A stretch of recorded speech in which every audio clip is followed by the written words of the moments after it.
Okay, so if you look at this question, the examiner needs you to reconcile the transactions in dataset 1 with the bank statement 1 worksheet. And then below it, you are required to provide all the details of the transactions that do not reconcile or do not match. So one, it might be in terms of details. Maybe the transaction number is the same, but the amounts are different. So that can also be one of the cases or where the two worksheets are not reconciling. So we want to see one based on the value, two based on a information or a transaction that is totally not available in one or two, in one of the two lists. There are those that are applicable or are available in both, but there are those that are only found in one worksheet. So before even we start doing that question, based on what we have been learning, which method or which function are we going to apply? Basing your argument on the nature of the information that we have here, as you can see, this is what we have, and then the bank statement is what is provided here. Okay, so we have the dates, reference number or transaction ID, description, the amounts, and then in the data set 1, we have a similar thing, but there are also other information that have been added here. Okay, somebody is telling us that we are supposed to use VLOOKUP. Okay. Any other function? Any other function that you can think of? Any other function that you can think of? So for you to tackle that question, you must have learned this. For you to tackle that question, you must be well conversant with VLOOKUP. You must be well conversant with VLOOKUP. You must know something about combination of index and match. You must be conversant with that. Or you can use the latest introduction or latest function which was introduced, that is XLOOKUP.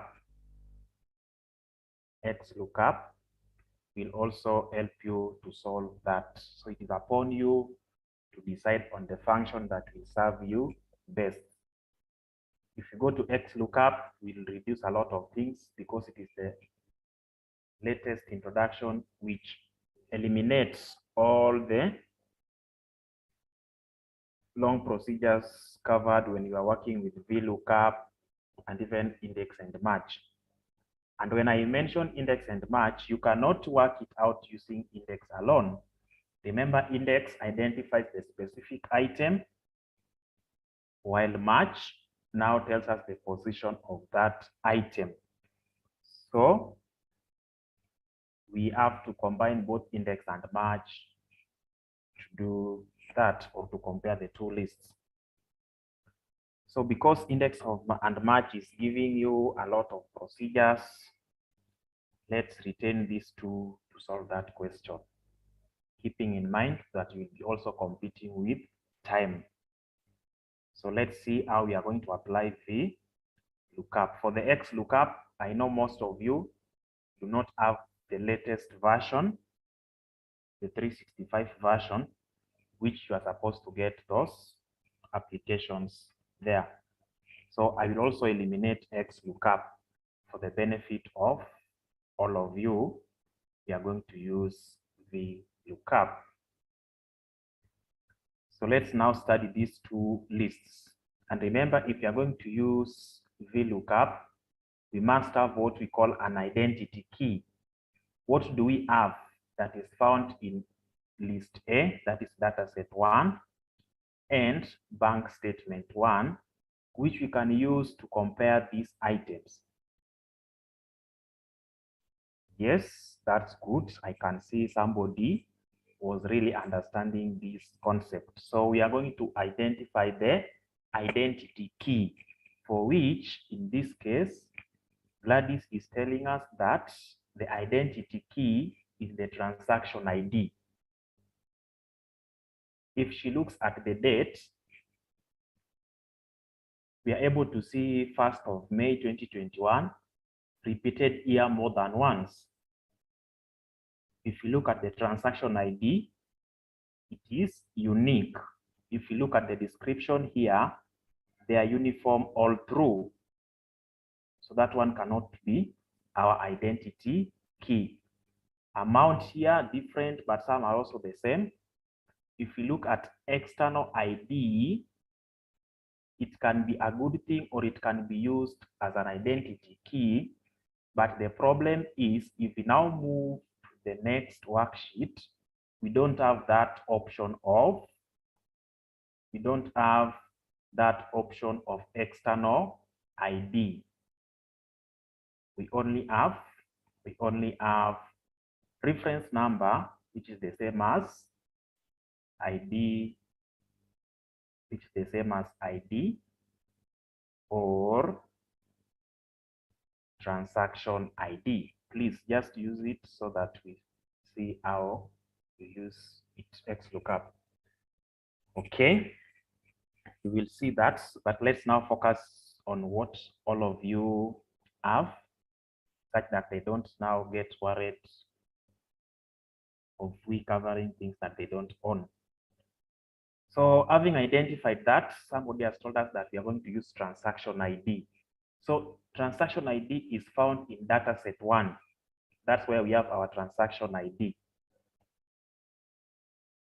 If I come to dataset 2, these numbers here or these codes here are the same, but they now given a different name, which is now reference number.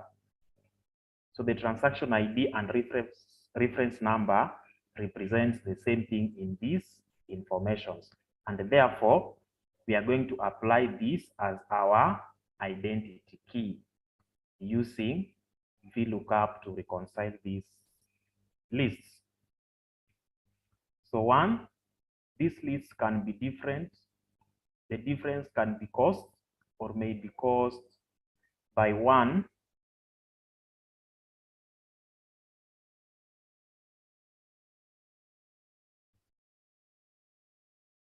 somebody is complaining about my sound. Is it that you are not able to hear me? Is it true that you are not able to hear me from your side?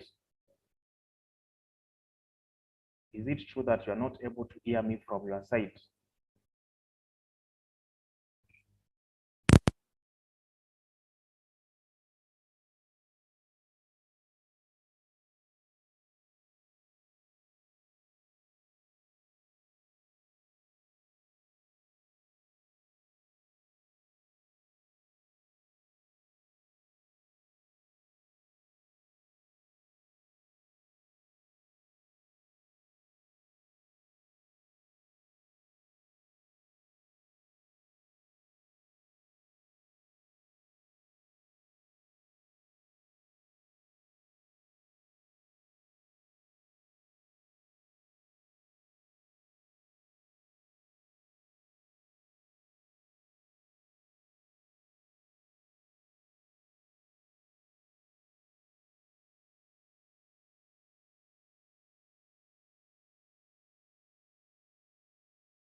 So I said for us to work out this question, we must first of all create this additional column.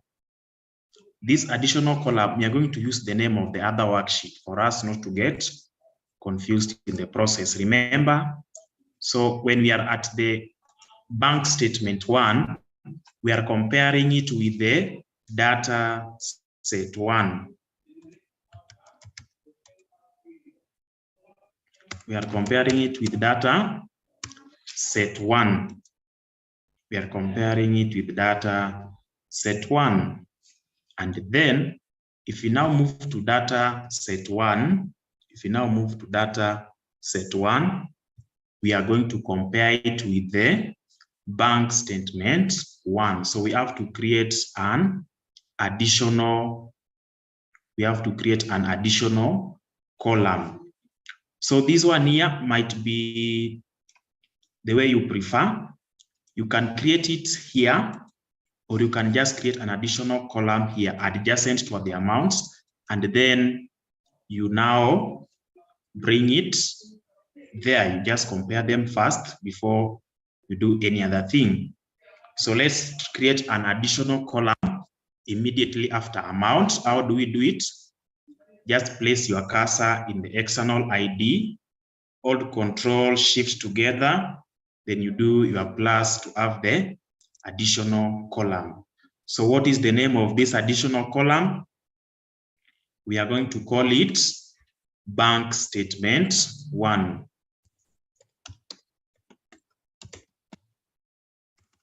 Bank statement 1. So that is the name of that column. Okay. Having done that, you are told that we are going to use VLOOKUP. We are going to apply VLOOKUP to compare these two lists. So first of all, we are going to say, activate your cell by introducing equal sign. So VLOOKUP, click your tab button. What is our lookup value? Our lookup value is the transaction ID. Our lookup value is the transaction ID. So if we are going to autofill these figures horizontally, but we want to keep on referring to the values in column B, which is the transaction ID, then we need to do something to all the items in column B. Remember, column B will now remain our reference column. Column B will remain our reference column, and therefore we have to lock it. So when you are going to introduce a dollar sign, we don't lock 2, but we lock B. Why? 2 represent the row number. If you are going to autofill these values up to the last item down there, we are going to change the number of row from row number 2 to number 3 to number 4 up to the last one. But we will keep on referring to column B, and that's why we introduce a dollar sign before B. Okay, so that's our lookup value. If that is what we are going to use, the reference or the identity key, which other data set are we going to compare it with? Which other data set? We are now going to move to our second data set, which is bank statement 1. Bank statement 1. So in this bank statement 1, what is the range of the data which we need? So 1, having identified that our reference or unique key is in column B or is the reference number, we are not compelled to include the date as part of the table array. We are not compelled to include date column here as part of the table array. We are also not compelled to include this other information as part of the table array. We go straight away to this first code or transaction ID. So we move to that first code, Control Shift, right navigation key. Remember, we are highlighting that table array, and then still holding Control and Shift together, click your page down arrow to highlight the entire data set. Click your page down arrow to highlight the entire data set. So having highlighted the entire data set, remember it is up to row number 43,166. What do we do?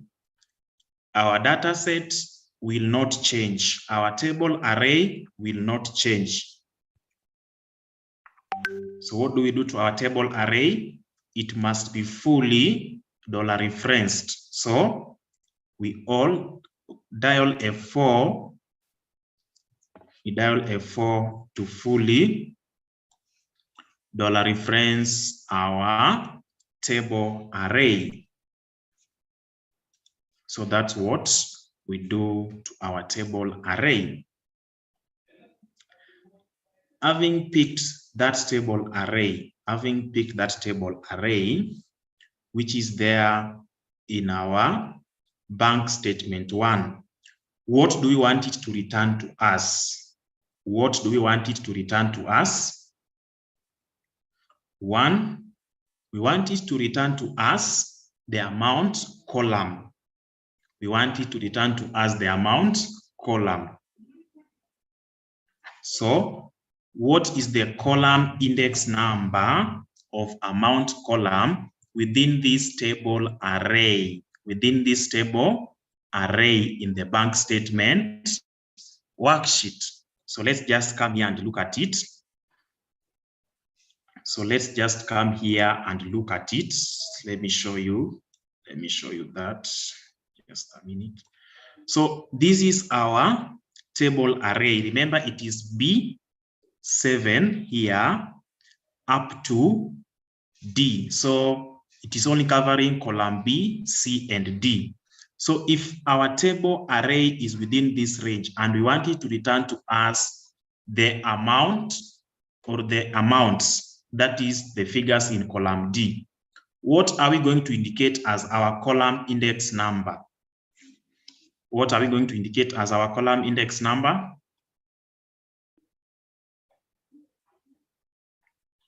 What are we going to indicate as our column index number? 3, somebody saying 4, 3, okay. Yes, we have highlighted B to D as our table array.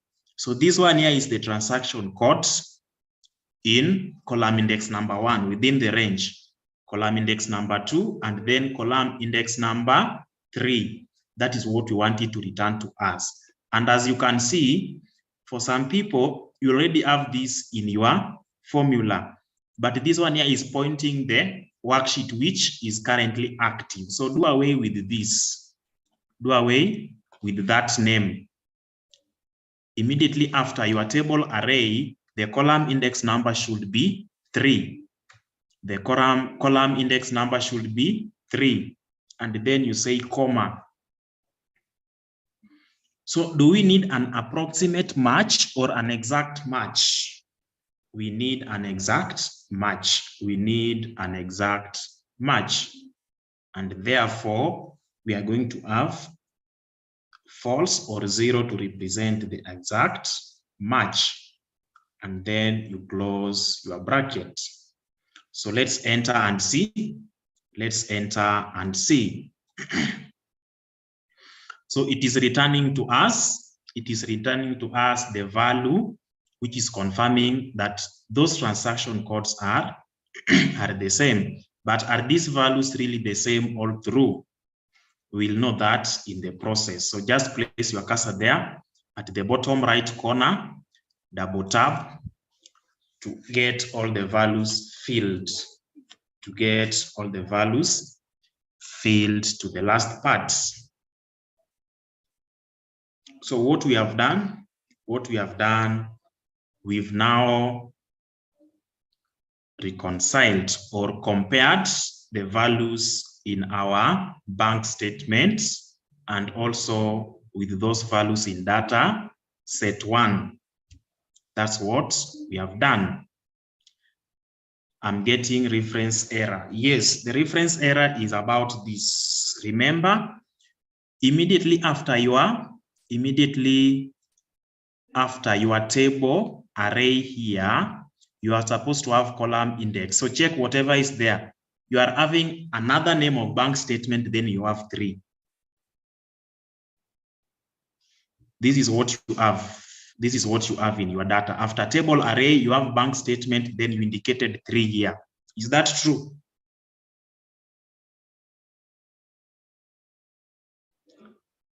No. Then there's something that you are missing.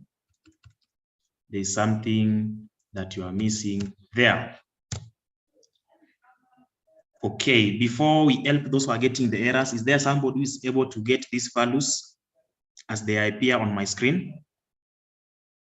Do we have somebody who has been able to get them as they are appearing on my screen? Yes?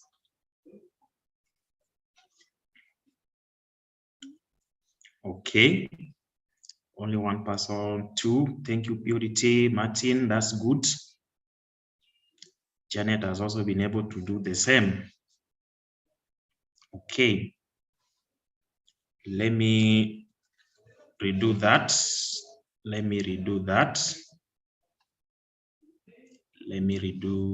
that for your sake. Let me redo that. Remember, we are comparing the 2 lists. We are now in the bank statement. We are comparing bank statement with the data set 1. So the values in data set 1 are in column D. We want to bring the values in bank statement to this same worksheet and compare them. So what are we trying to do here? We are saying equal to VLOOKUP. The lookup value is the identity key. Whatever we are going to find in this table and the other table, but they are unique. They are not duplicated. The values, we cannot take them as the lookup value. Why? Remember, some values will be the same. We cannot take the dates because the dates are duplicated, and we all identified that we are supposed to take the reference ID or transaction ID. So our transaction ID is the lookup value, and we said if we were to autofill these figures horizontally, we are going to move from B2 to C2. But since our reference or identity key is in column B, we have to place a $ before letter B, which means we are locking our reference column. Then we place a comma. After that, we are now moving to table array. What is our table array? It is now the other worksheet which we are comparing with this. The other worksheet is called bank statement. So if you click the name down there, it will take you to that. So whatever is displayed here is the name of the worksheet. Why? We are working with 2 different worksheets. So that's why it displays the name first. After it has displayed the name, what or which specific cell are we now referring to? Our table array starts from the first reference number, this one here, and then we highlight it. We highlight it to that end or to the withdrawal part, and then we hold Control and Shift together. You click the page down arrow to be able to highlight the entire worksheet within that specific range. So do you have, remember, we've not changed anything. So you should be having B7 to D43166. For those who are getting reference error, you must have this order. Remember, we are working out with the same worksheet.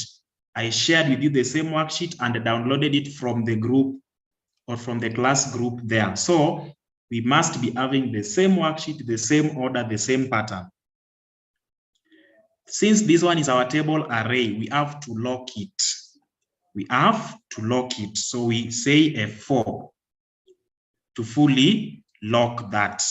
We say F4 to fully lock that table array. Having done this, in this table array, what do we need to get as the return? Do we want it to return to us the transaction ID, or do we want it to return to us the amount?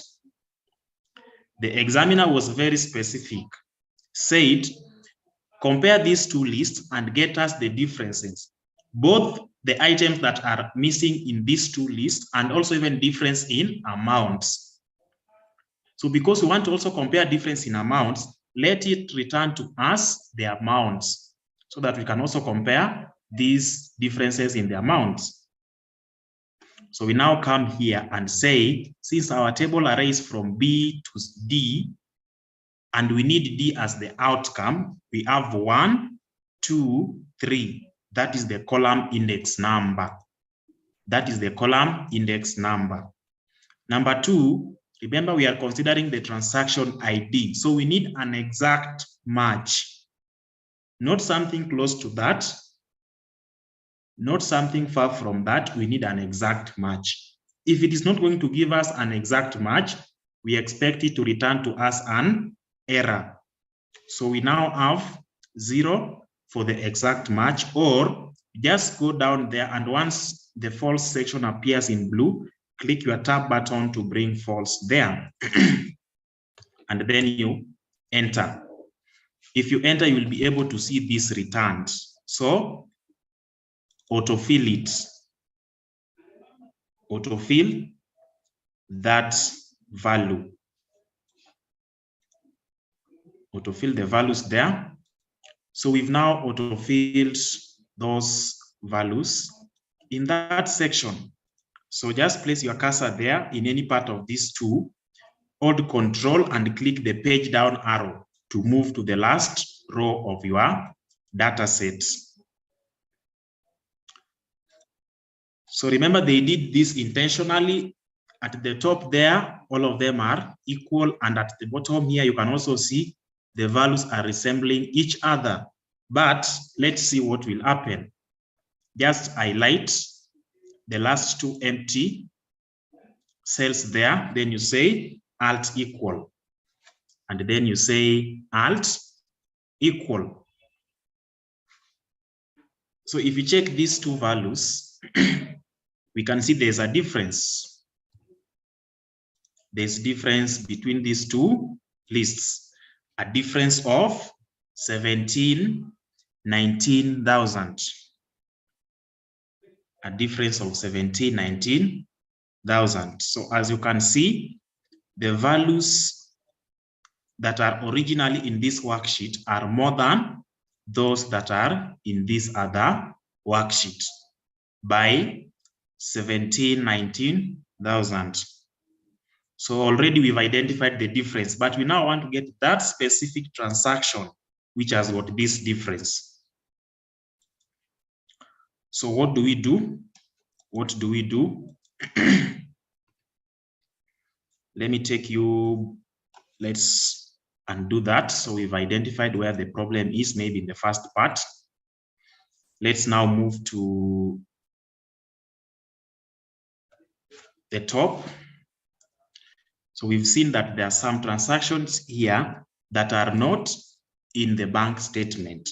You may also find that there are those in the bank statement that are not found in data set 1.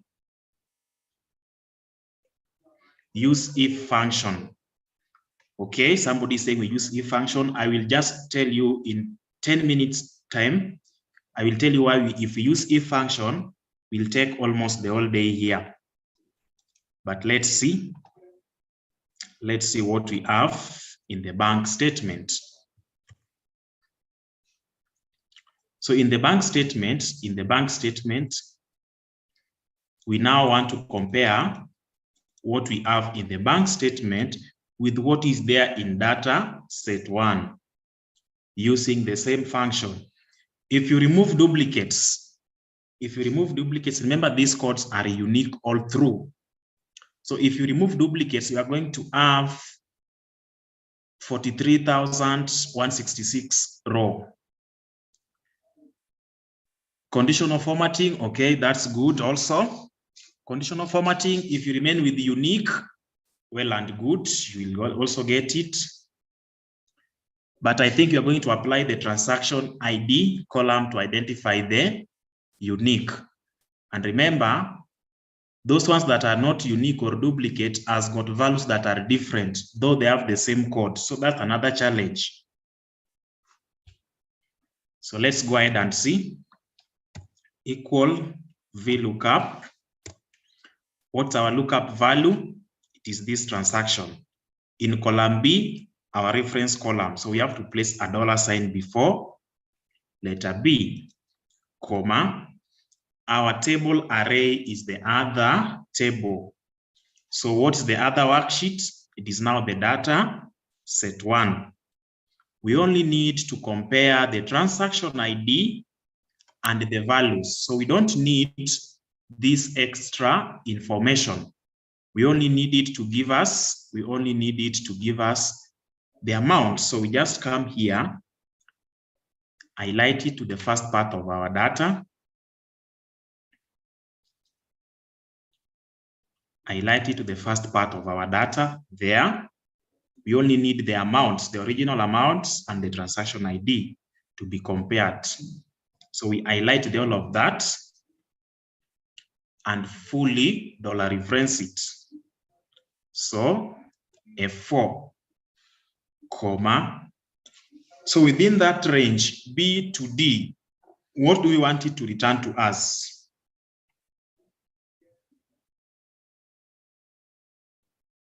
From B to D, what do we want it to return to us? The amount. So what is the column index number? What is the column index number based on our range? 3. Even though our actual data has got more than 3 columns, we are only interested in the first or in these 3 columns, that is B, C, and D. It is only within that range we are going to get our differences, comma. So do we need an exact match or approximate match? Of course, we need an exact match. So this time around, I'm not using 0 intentionally. Exact match, if it's type there false or we type 0, they mean the same thing. So you are safe either with false or 0. Both are going to give you the outcome. Then you enter. So if I enter, I'm also able to see the same value. And remember the other one, we were able to see that the first transaction here has got 50,000. So this transaction is found in the 2 lists. So you double tap to get your values autofilled. Double tap to get your values autofilled. So that's what we have there. That's what we have. That's what we have in this range. So having reconciled these two, we've now compared them. We now want to identify those unique items that are found in our data set. We want to now find those unique items which are found in our data set. Okay, so what you can now do, let's start with this first list. So let's now highlight the titles, including that value which we've added there. Highlight the title, including the value which we've added there. Then you click the page down arrow to highlight everything. So having done that, we now move to sort and filter, then custom sort. So which column do we want to sort? The last column which we've just added. The last column which we've just added. So we come to here, sort by dataset is the column. We want to sort them from smallest to largest or largest to smallest. Let's see what we'll have from largest to smallest. And then you say, okay. from largest to smallest. So let's give it time and see. Remember, it is having over 43,000 rows. So let's give it time. Let's give it time to calculate that, and then we see the outcome. So have you been able to see what is going on? As you can see, we have how many values that are not found in the other lists? How many transactions? I can see the difference. Wow, that's great. So as you can check there in column E, the first 4 transactions do not appear in the other worksheet. The first 4 transactions are what are now missing in the other worksheet. The codes are unique. They are not found in the other worksheet, but they are found in the bank statement 1 worksheet. So that's the first identity. That's the first identity or difference we are getting there. So it means the other ones that are here, the other difference which we may identify is that there are those that are here, but the values are different. There are those that are here, but the values are totally different. That's what we want to look at. So where can we get that? Let's now come to this other worksheet, that is data set 1. In our data set 1, I want you to have it this way. So let's create an additional. Let's have 2 columns there. Let's have 2 columns there.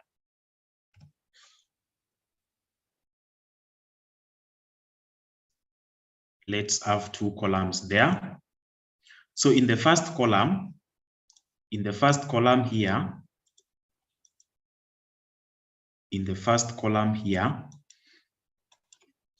we may like to have this. So you say, what we have here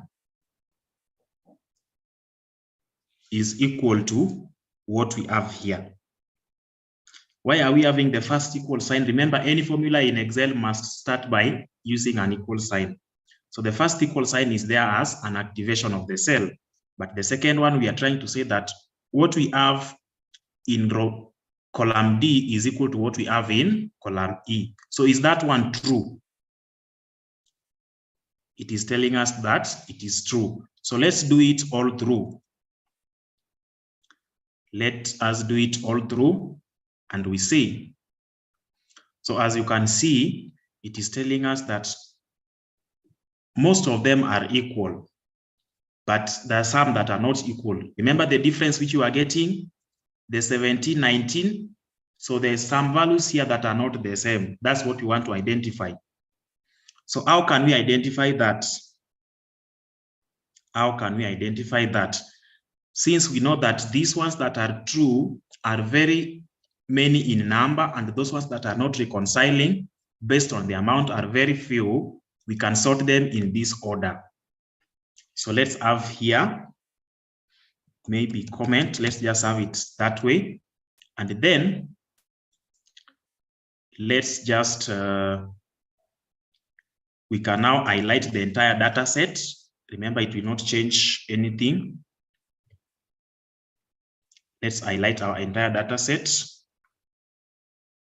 the whole of it. Then we move to sort and filter, custom sort. So which column do we want to sort? Which column? Oh, sorry for that. The column we want to sort is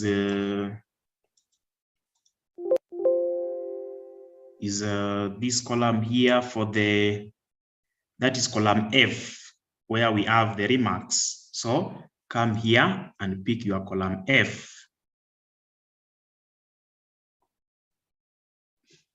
Which one have we highlighted? It must just have the range. There's some error in highlighting. Let's look at it. Oh, for that, there's something that we have not done. So let's highlight it this way. Highlight the whole of it. I've seen we must indicate that it has headers. So highlight the whole of it. then go to sort custom. So we must indicate here that our data has got headers for us to see now the titles appearing here. So which column do we want to sort? The column for comment. So if we have false and true between F and T, which one comes first in the alphabetical order? It is F, and that is what we are looking for. So just say in that column, we are going to sort them from the smallest to the largest. No. Sorry, I've identified it. The problem is here. Let's say.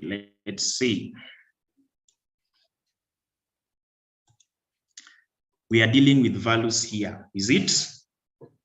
We are dealing with values here. So we are saying that D2 is equal to E2. So in cases where they are not equal, first method you can say equal to, so count if, we can use count ifs. So what is the range we are looking for? That is the range. The comment part is the range. So we fully lock that range. And then we say comma. So which criteria, which item are we looking for? We are looking for false. We want to know how many transactions are not adding up. So we now type our false there. Then you close your bracket. So as you can see, using that first method, we've been able to identify that it is only one transaction that is not adding up. It is only one transaction which is not adding up. It is only one transaction that is not adding up. So number two, you may want to know the specific location of that transaction. We may want to know the specific location of that transaction. So you can use now match to know the row number where that transaction is. So have your match there. Lookup value, we are looking for the location of false. We are looking for the location of false. So we have match. We have match there. What is the lookup value? This is what we are looking for. So lookup array within what range? Within this range.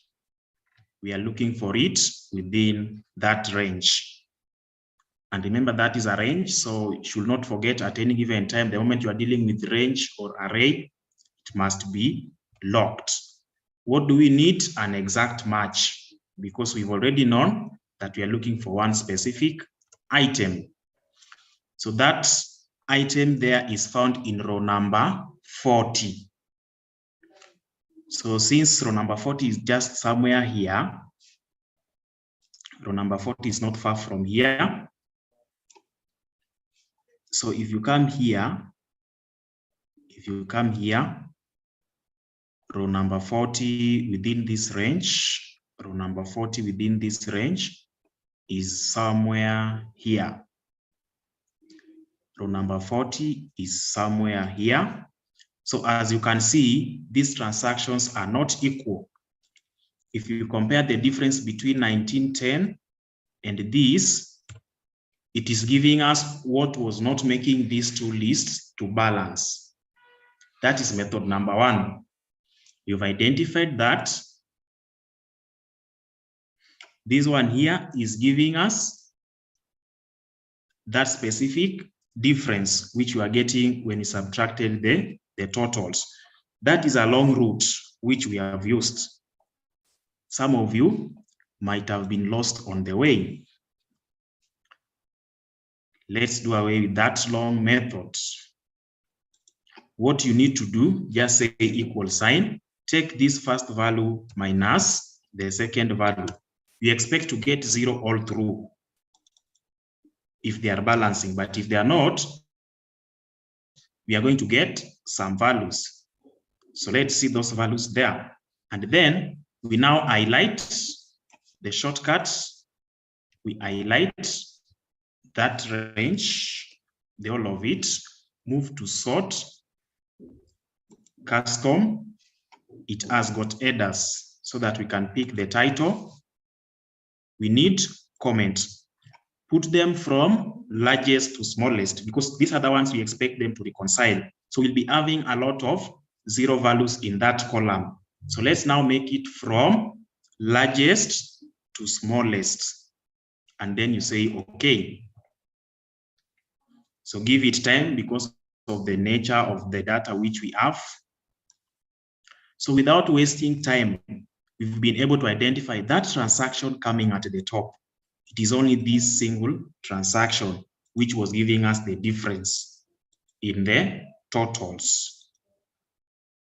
So that's how you are to identify the differences in these two sheets. So first of all, you compare them using VLOOKUP.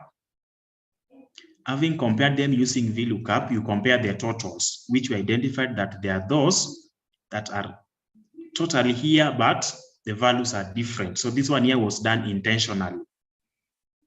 This one here was done intentionally. They only eliminated 1 0 here.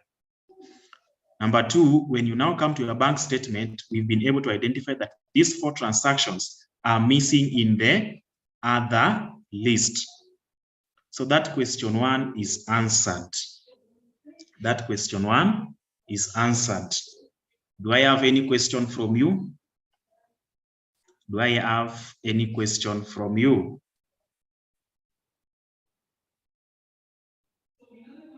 Do I have any question from you?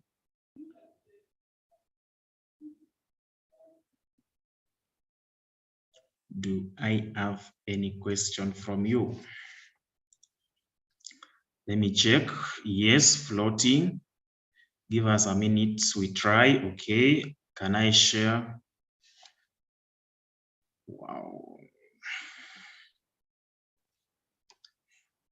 So let me give you time to ask those questions.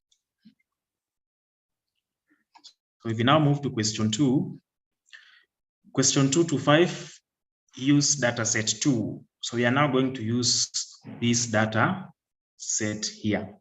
Let's have a survey and see what it entails before we now move or look at the question.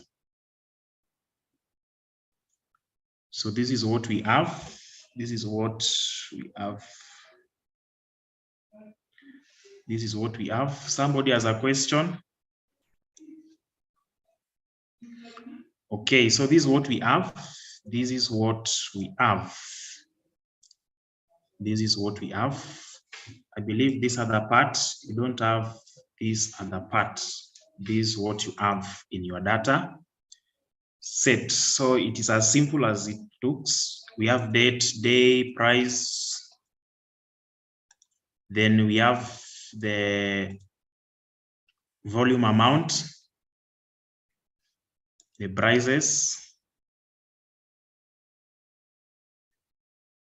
So what do they want us to do with that data? So first part, we are being told what day is missing. The dates are not continuous. The dates that we have there are not continuous. There is one that is missing. There is one that is missing. So how are we going to identify the missing date in this data set 2? Remember, it is moving from row number 4 to row number 1018. You only have 3 hours to complete all the questions. Will you scroll it one by one, trying to count the dates and look at the missing dates? No. We have several methods, but I will give you this simple method to help you get that. We want to identify the missing dates. We want to identify the missing date. and it must follow a given order. So this is what we are going to do. Highlight all of the dates, that column for the date, copy it, then paste it somewhere here. Paste it somewhere there. Paste it somewhere there. So we have the dates. We have the dates now. You can arrange them in whichever order you need, but as at now, they are not arranged in that order maybe. So first of all, having copied it there, let's arrange it from the oldest to the latest. So just highlight the values, not the title. Just highlight the dates that you just copied there. Then you go to sort and filter. Go to sort and filter. So, okay, so we have the date there. So how do we want to put them? Order oldest to newest or newest to oldest. So let's take whichever order. We can take newest to oldest or oldest to newest. But let's take oldest to newest. Let's see. Yes, let's pick the oldest to newest date. So have we taken that? Before I now proceed to the other concepts, which maybe will be a bit confusing. Have we sorted our dates? Have we sorted our dates from oldest to newest? Everyone, have we done that? Have we done that?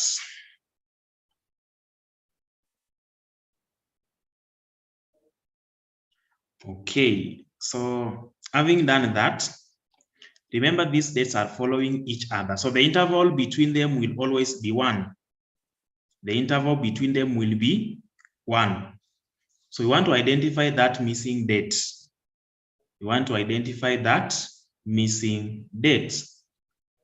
So come and place your cursor here. Come and place your cursor next to the second date. Come and place your cursor next to the second date. That is 9th of January 2014. Having placed your cursor there, you say equal to this second date will be equal to this second date will be equal to what we have here.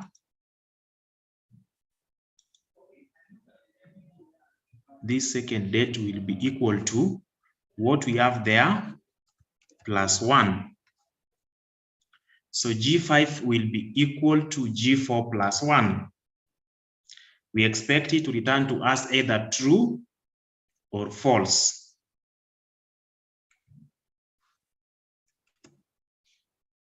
We expect it to return to us either true or false. So you click your tab button to get all of them there all through. But we are suspecting that there is some date there which is missing. So we want to know. We want to know that date which is missing. Maybe we can say this, or we have outcome. We have outcome there. So we want to now sort them in the alphabetical order. So just highlight these two. Click your page down arrow, come to sort, custom. You want to sort now which column? Outcome column. Smallest to largest. Let's pick that. And then you say, okay. So if you do that, we are having an error. We are having an error. and we are not able to identify the missing date. But because you are able to see this one having value error, whatever is given there, we are not able to identify that. So you are not supposed to apply the sort and filter method. This is what you are supposed to do.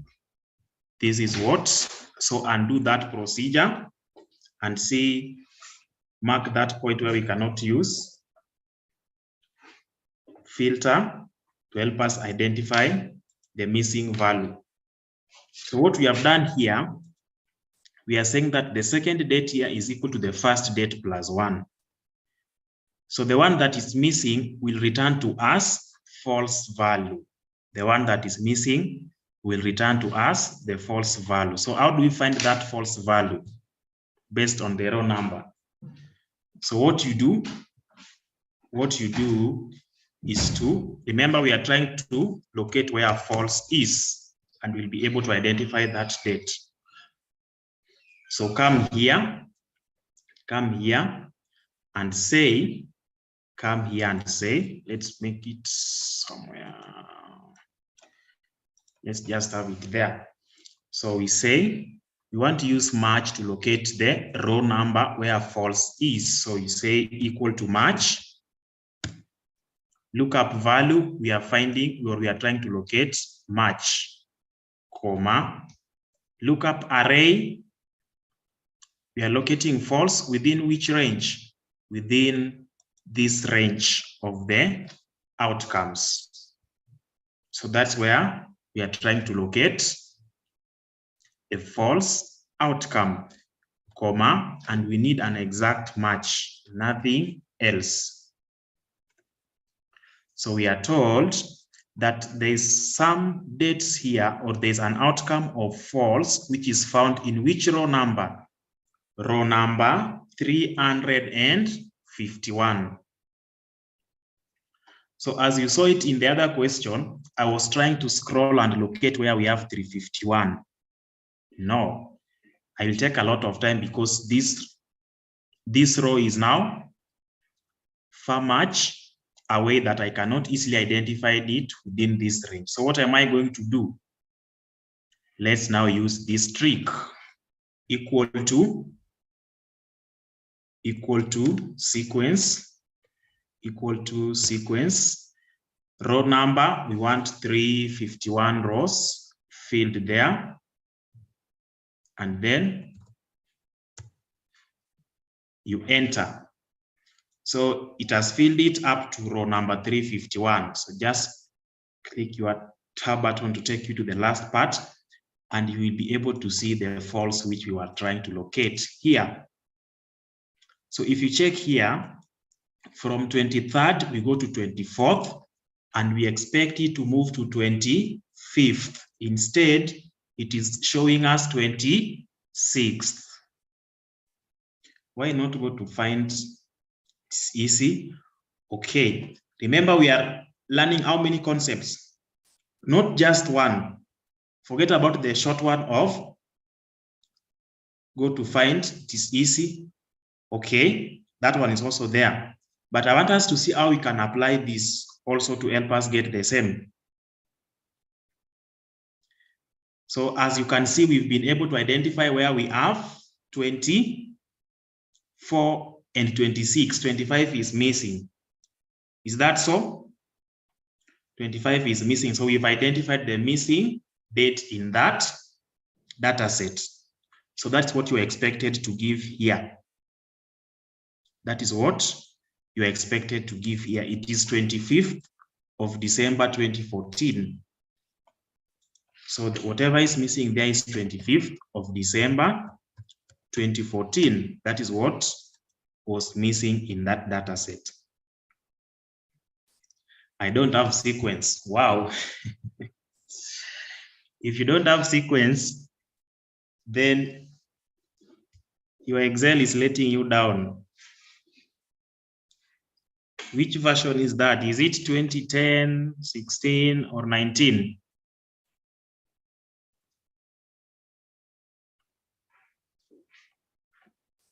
Okay, somebody's telling you can also use series to make it to 351.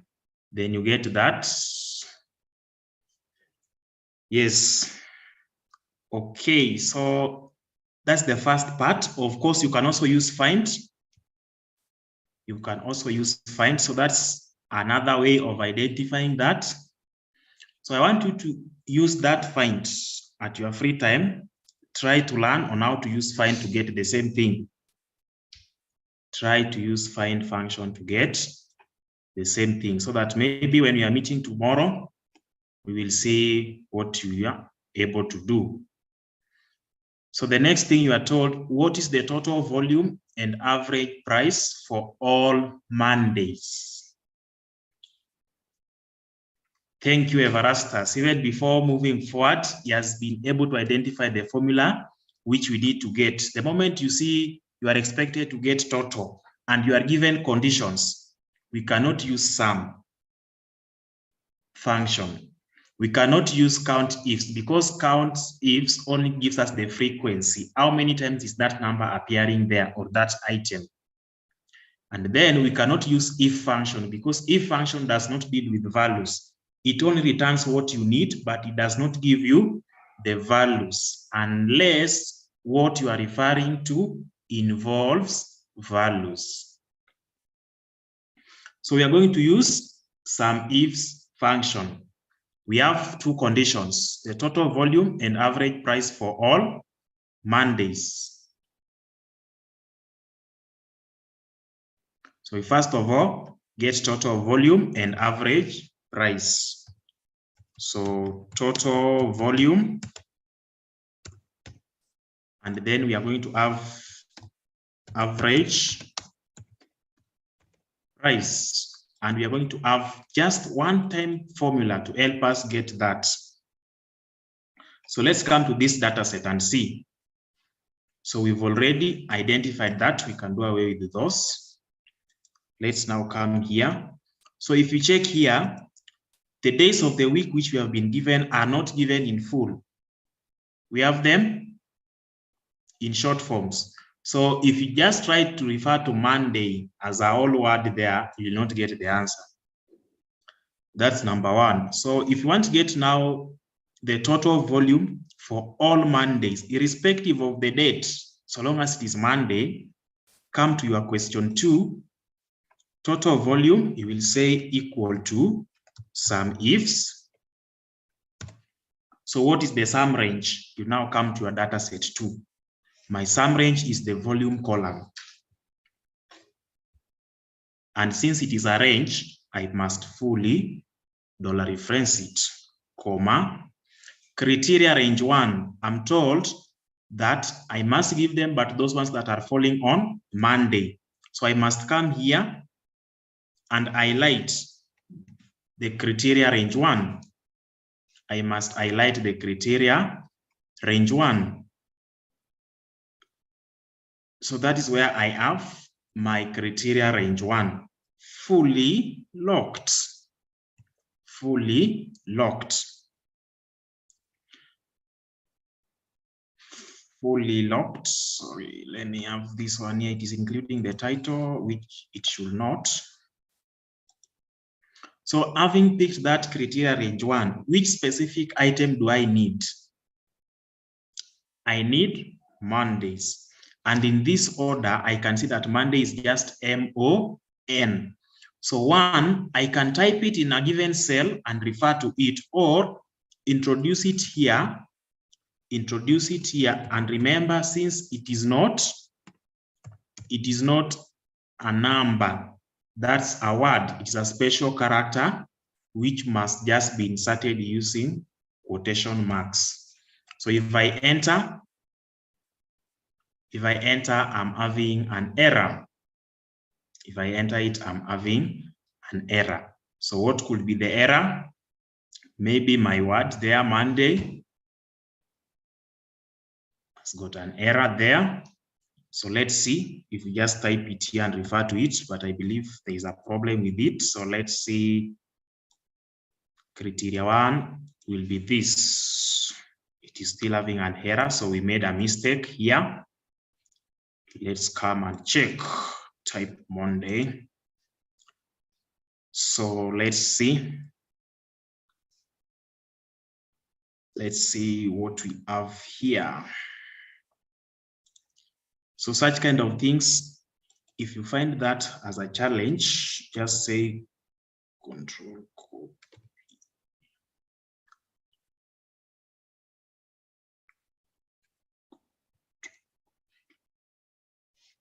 Then we come to here, let's place it here. Remember, that's a condition which is needed. So we have to take care of that condition. So we are going to have is equal to some ifs. Our sum range is in data set 2 within this range here, fully locked. Our criteria range is those items in column B. So we have B, we have B, and remember the range is from B what? The range is from B4 to that's also still a range. So we say fully locked, comma. So our Monday now, we have it here. Just pick it from this. So the moment you pick it from there, it is already in a cell. We don't need to use quotation marks. But if you're not going to pick it from a cell, then we have to use quotation marks if you type it there manually. And then you enter. So if you do that, you'll be able to see, your total volume. You'll be able to see your total volume. So from this huge data here, we are able to get our total volume from there. So average price, what is the total volume and average price for, okay, average price. So we just say, remember we are having a condition there. So we are going to use average ifs. So we say equal to average ifs. So average range, what are we going to look for the average? The average price. So we come to data set 2, the price column, the price column, the price column. Price column is there, and it must be fully locked. It must be fully locked. So having picked the average range, which criteria are we told to bring there? Still it is Monday. So just come to your data set here, pick this Monday, and then you close your bracket. Sorry, few arguments. Sorry.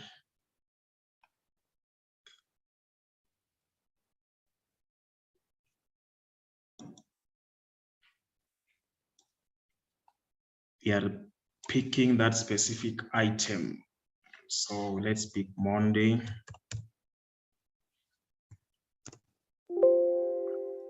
Few arguments. Let me see, average range. Oh, sorry.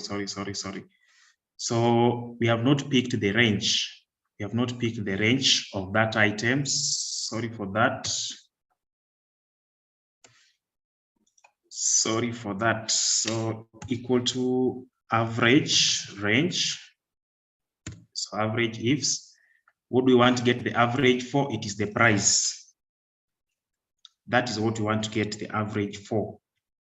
Then having indicated that, we are now moving to criteria range 1. We have been told to do them for Mondays. So we have to pick the range where we have the days, of the week. So we'll come here to the days of the week, which is the range. We first of all pick the range. Then from that range, we now pick the specific item within that range, which is Monday. And then we close our bracket.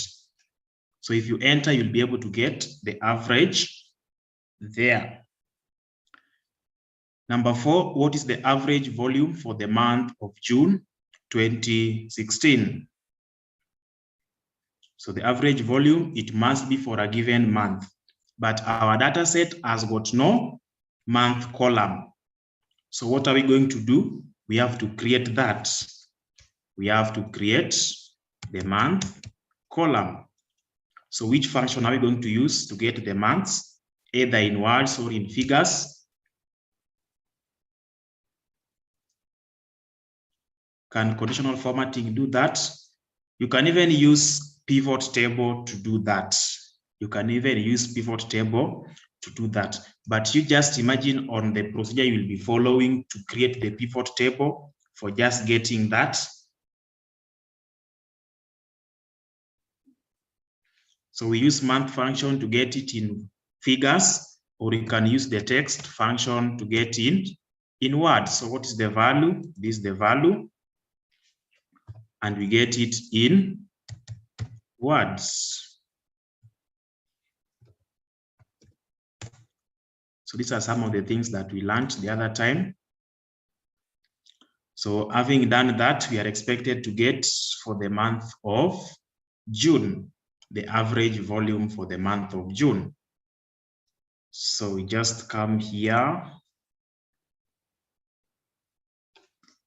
and you say equal to average ifs, average volume. So you come to this and pick the what you want to get. It's average. The other time it was price. Now it is volume, fully locked. And then you want the month. So where do we find the months? In this column. This is where we find the months. This is where we find the months, fully locked, because it is a range. Fully locked. And we want to get for the month of June. We want to get for the month of June. So we'll be able to get the average volume for the month of June 2016 is this. But my question is, remember they are very specific for the month of June 2016. Do we have a different year in this data set? We have to identify that first. So we can copy this, or what we can do, we can get for the year, because you can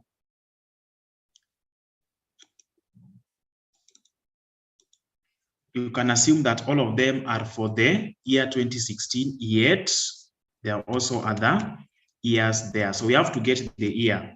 We have to get the year before you conclude that actually that is the average. So we can now copy those years there.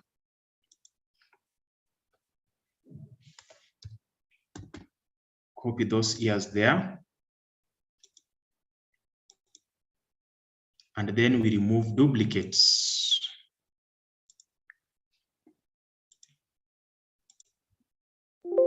So as you can see, whatever we have there is wrong. Why?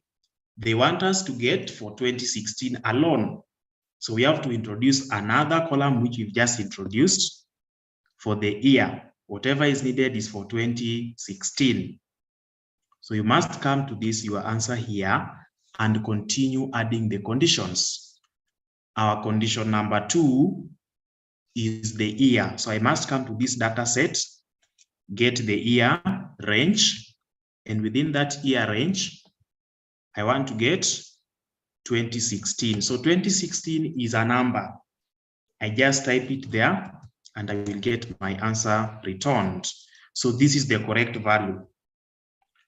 So as you've seen, don't always assume that all the years given there are single year. They are testing your understanding of the average ifs, if we have more than one condition or criteria. So if you assume that it is 2016 all through, you will be messed up.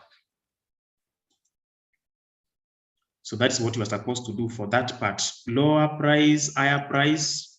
as the question is, that is the function which we are going to use. So we are going to look for the minimum and within which range, for the range of price. So I just look for it within that range. The lowest is 40. So, and the highest maximum within which range? Within which range? Within that range. So the highest price is 202.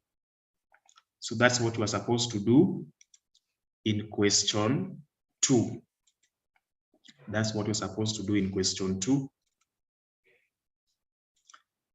That is the last one, question 3. I believe we agreed that we have to complete all of them today, though our time is already consumed by ended 11 minutes ago, but I believe you'll just bear with me for us to complete these remaining parts.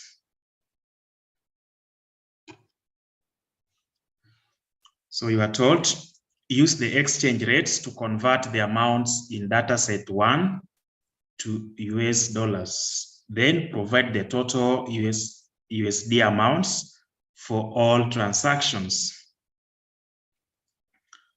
So for us to get the exchange rate to convert them, we are supposed to use this. This is the exchange rate. This is the exchange rate. And we are told that these ones here are for USD per GHS. So we have the transactions for a given or for specific months. For the specific months. For the specific months. So 1, we can use if function. 2, we can use VLOOKUP. But if function, we have to create all the conditions. How many conditions do we have here? Let's see. So you will be forced to create how many conditions? 21 conditions if you use the if function. So to avoid that long procedure, we are simply going to use VLOOKUP. We are simply going to use VLOOKUP, but this time round, we are not going to pick.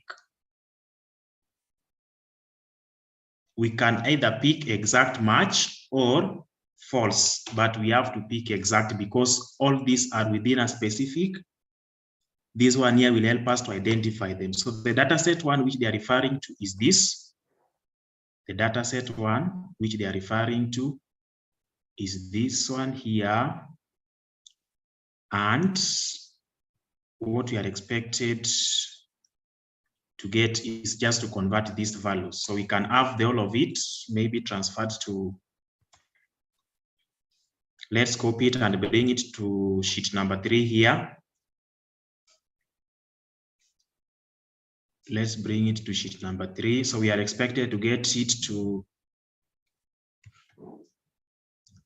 we are expected to exchange it to US dollars and also get the total amount. So with what we have here, whatever we need, this one here is not going to be necessary for this.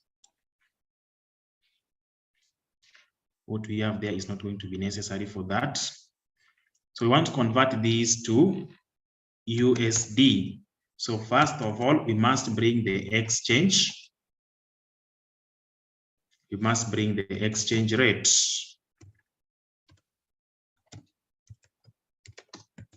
We must bring the exchange rate.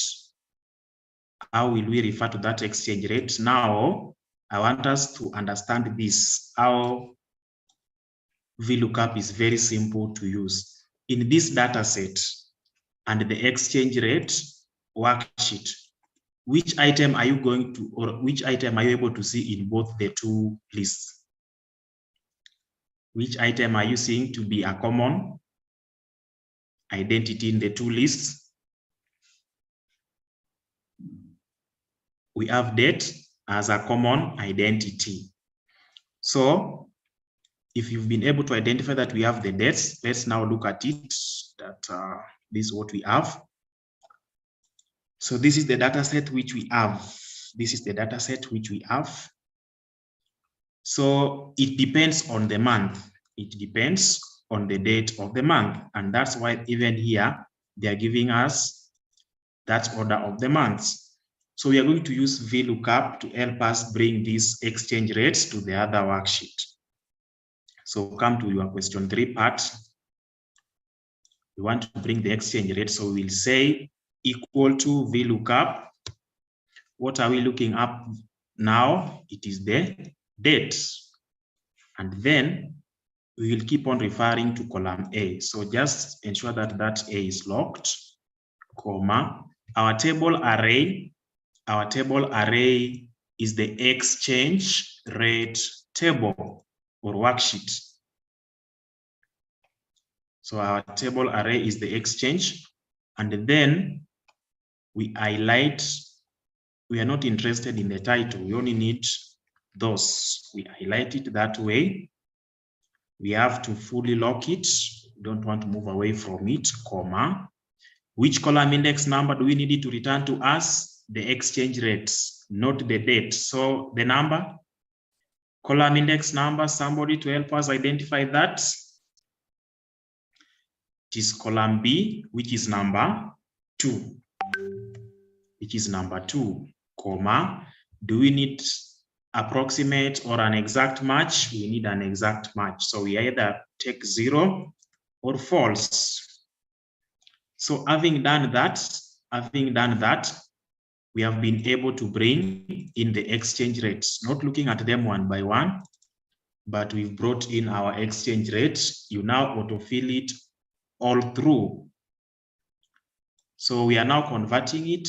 Remember, the currency which was provided here was GHS. So we now want to convert it to US dollars. This one here was in GHS, but we have to convert our amounts now.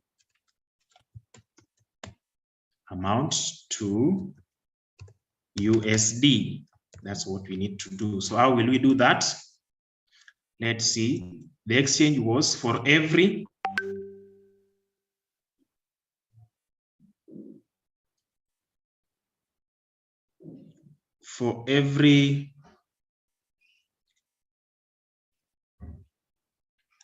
every 1 US dollars, we have how many GHS? We have 5.8. We have 5.8. So 1 US dollar is giving us 5.8. So we've now brought in the rates here. So my question is, are we going to multiply by this or divide? Are we going to multiply by this or divide? Are we going to multiply by that or divide? Divide, okay. Somebody saying divide. Divide to get USD. So we will say it is what we have here, and then we divide by exchange rates. Do that all through. Do that all through to get the summation. So even without struggling, the summation is down here. It is 632,096, 351.86. But they want you to fill it somewhere. So the summation may be total. You can indicate it here or in that part where they wanted the total. So that total is equal to sum, the normal one. You highlight this range here, and then you are done. So this is what they wanted you to do.